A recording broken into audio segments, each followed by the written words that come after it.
میرے رسول کریم صلی اللہ تعالیٰ علیہ وآلہ وسلم کے صحابی حضرت سیدنا کعب رضی اللہ تعالیٰ عنہ ارشاد فرماتے ہیں کہ ایک شخص نبی پاک صلی اللہ علیہ وسلم کے سامنے سے گزرا تو صحابہ کرام علیہم رضوان نے اس کی چستی دیکھ کر، بڑا چست نوجوان تھا، بڑا تیز چل رہا تھا، اس کی چستی دیکھ کے صحابہ نے کہا کاش اس کی چستی اللہ کے راستے میں ہوتی، یعنی عبادت میں لگا ہوا ہوتا یا جہاد میں لگا ہوا ہوتا، کاش اس کی چستی اللہ کے راستے میں ہوتی۔ تو نبی پاک صلی اللہ تعالیٰ علیہ وسلم نے فرمایا اگر یہ اپنے چھوٹے بچوں کی ضروریات پوری کرنے نکلا ہوا تو پھر بھی یہ اللہ کے راستے میں ہی ہے،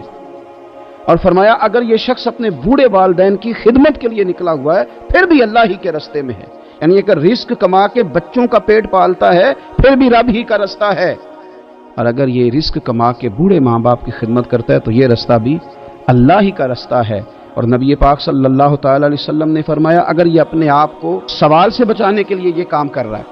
یعنی مجھے کسی کے آگے ہاتھ نہ پھیلانا پڑے، تو پھر بھی یہ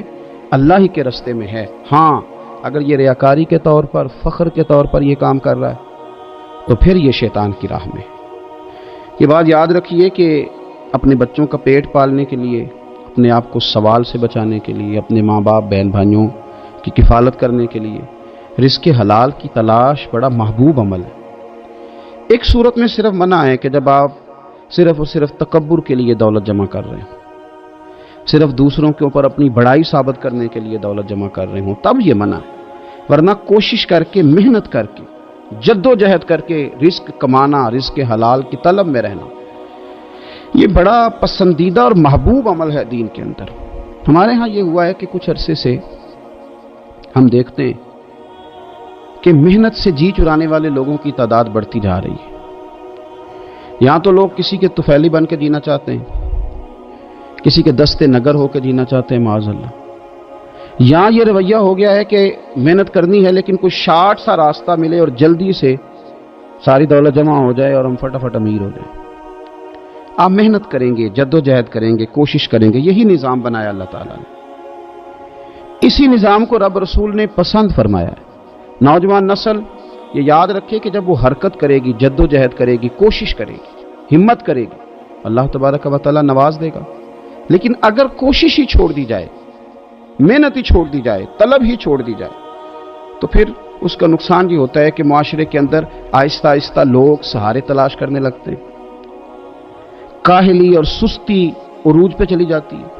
پھر ہم نے یہ بھی دیکھا کہ آہستہ آہستہ چندہ جمع کرنے والوں کی تعداد بڑھ جاتی ہے، مختلف ناموں پر، مختلف عنوانوں پر چندے جمع کیے جاتے ہیں، بھکاریوں کی لمبی فہرستیں ہیں، گداگر مانگنے والے، کسی بھی اشارے پر آپ تھوڑی دیر کے لیے گاڑی کو روکتے ہیں تو پتہ نہیں کتنی کو تعداد ہے جو طلب کرنے والوں کی، اور پھر کئی کئی رنگوں میں، کئی کئی انداز میں لوگ آپ کے سامنے آتے ہیں۔ یاد رکھنا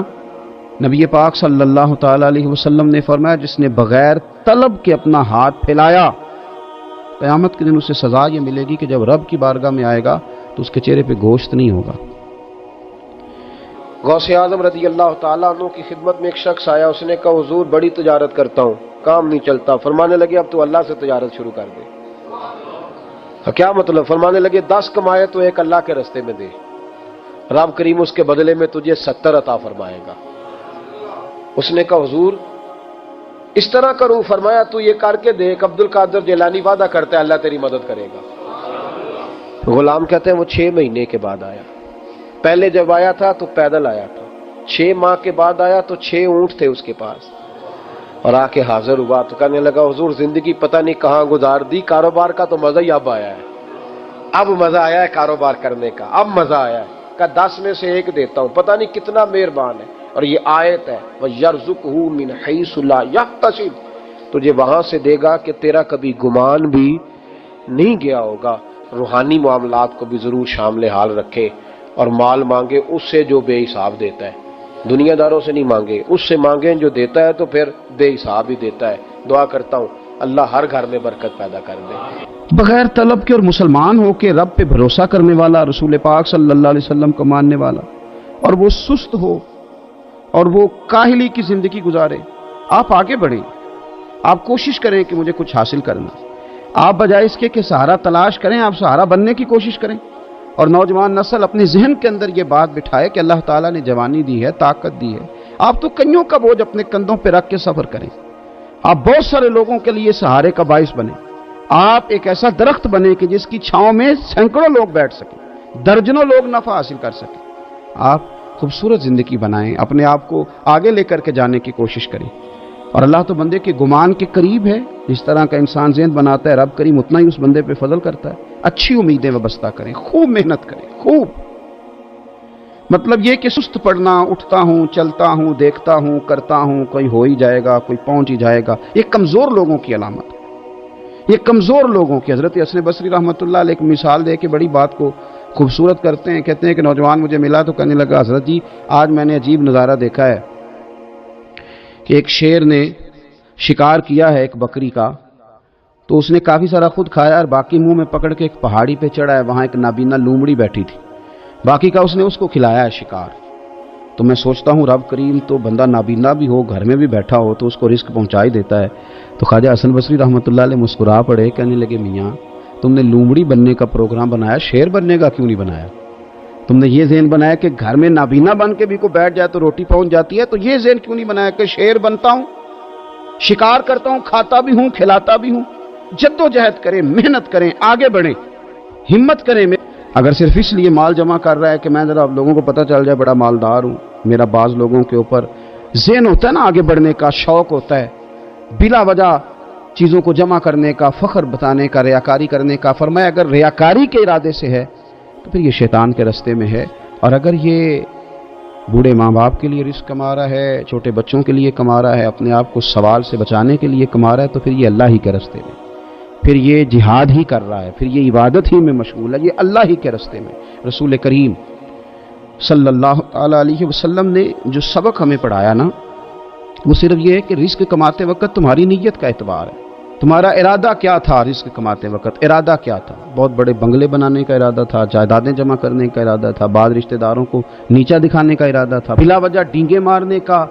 اور اونچی اونچی باتیں کرنے کا ارادہ تھا، یا تمہارا ارادہ یہ تھا کہ حلال آ جائے تاکہ میں سوال سے بچ جاؤں،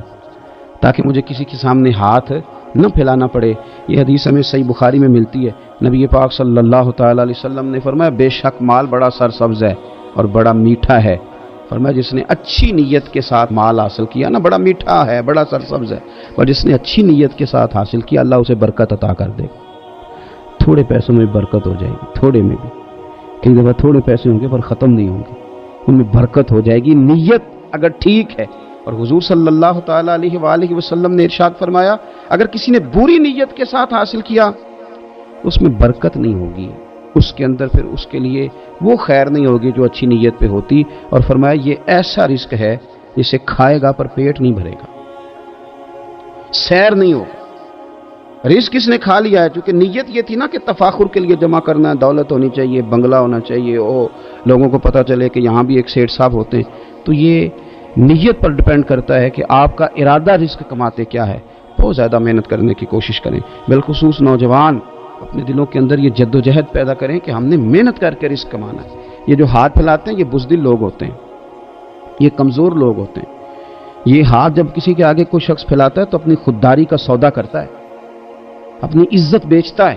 اپنے وقار کو داؤ پہ لگاتا ہے۔ جب وہ ہاتھ پھیلاتا ہے، کشکول طلب جب دراز کرتا ہے، کبھی بھی اللہ کے علاوہ، اللہ کے محبوب علیہ السلام کے علاوہ آپ کسی کے سامنے کشکول طلب دراز نہ